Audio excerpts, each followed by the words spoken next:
BDC ముసుగులో చేతి వృత్తి చేసుకున్న కుటుంబాలకు అనేక ఇబ్బందులు కలిగించడం పరిపాటి అవుతుంది. పేద మధ్యతరగతి ప్రజానీకంపై, పేద మధ్యతరగతి కులాలపై బీడీసీ ప్రజా వ్యతిరేక నిర్ణయాలు చేసి అమలు చేయమని చెప్పేసి ఒత్తిడి తీసుకురావడం అప్రజాస్వామిక చర్య. అంతేకాకుండా ప్రజాప్రతినిధులను సైతం ఆంక్షలు విధించడం అనేది కూడా బీడీసీ పరిణిలో వస్తుంది. అందుకని బీడీసీ గ్రామాభివృద్ధి కొరకు పనిచేయడం హర్షించదగ్గ విషయం. అందరం కూడా ఆ బీడీసీల్ని మద్దతు తెలియజేద్దాం. కానీ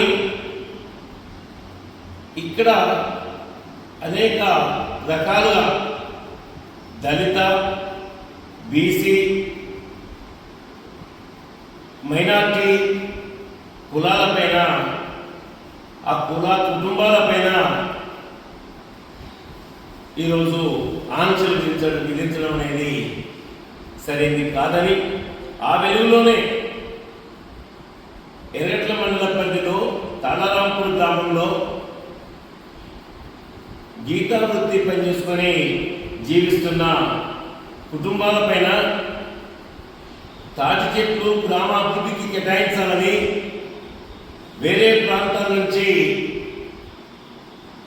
తాటి చెట్లు గీసే కార్మికులు తెచ్చి మేము వ్యాపారం చేసుకుంటాం లేదా మా అవసరాలు తీర్చుకుంటాం అని బీడీసీ హుకుం జారీ చేయడం అనేది ప్రశ్నించినందుకు ఇవాళ గ్రామ సాంఘిక బహిష్కరణ వృత్తి మీద చేయడం అనేది సమంజసమైనది కాదు.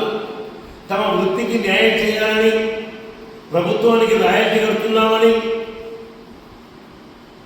వారు కండక్టర్ నుంచి మొదలుకొని ఆర్డీఓ వరకు, తహసీల్దార్ వరకు, అట్లాగే ఏసీపీ నుంచి మొదలుకొని సిపి వరకు, అట్లాగే రాష్ట్ర అధికారుల వరకు తమ గోడుని వెళ్ళబుచ్చుకున్నారు. అంతేకాదు రాజకీయాలకు అతీతంగా, ఒక ప్రాంతానికి అతీతంగా ఈ బీడీసీ విధించిన ఆంక్షను ఎత్తివేయాలని డిమాండ్ చేస్తూ ఆందోళన ఎర్రగడ్డ మండల స్థాయి నుంచి డివిజన్ స్థాయి, జిల్లా స్థాయి వరకు కొనసాగించారు. కష్టాలోపాలు చేశారు. తర్వాత విచారణ పేరు మీద ఎర్రగడ్డ మండల ఎంఆర్ఓ సమక్షంలో, తహసీల్దార్ సమక్షంలో ఆయన మ్యాజిస్ట్రేట్ మీరు ఎంత నష్టపరిహారం చెల్లిస్తారో, జుర్మానా ఎంత ఇస్తారో అని మాట్లాడడం, తహసీల్దార్ గారు మౌనం వహించడం, ఇది చట్టాన్ని గౌరవించాల్సిన మ్యాజిస్ట్రేట్ గారు బీడీసీకి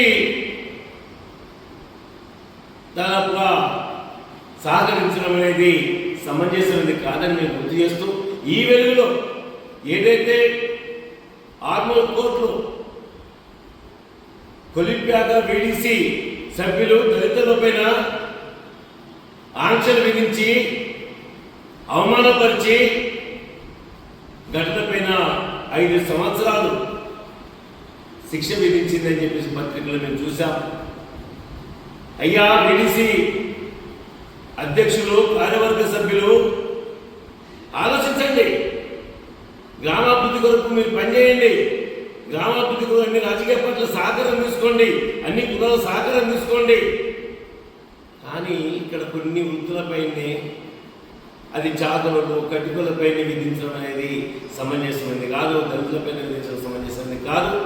అందుకని కొలిప్యాక గ్రామాభివృద్ధి కమిటీ 15 మంది 16 మంది పైన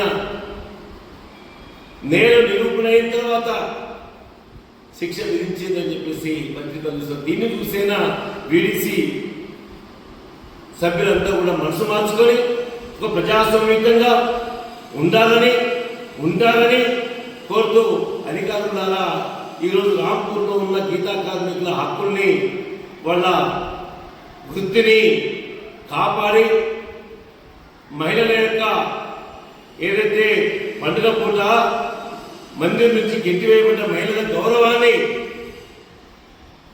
కాపాడే విధంగా వారికి క్షమాపణ చెప్పించి చర్యలు తీసుకోవాలని, ఆంక్షలు ఎత్తివేయించే విధంగా మీరు చేపట్టాలని, లేకపోతే తిరిగి అన్ని రాజకీయ పార్టీలతో, అన్ని బీసీ సంఘాలతో, దళిత సంఘాలతో, మైనార్టీ సంఘాలతో ప్రభుత్వంపై ఒత్తిడి తీసుకొస్తామని చెప్పేసి కూడా నేను హెచ్చరిస్తా ఉన్నాను.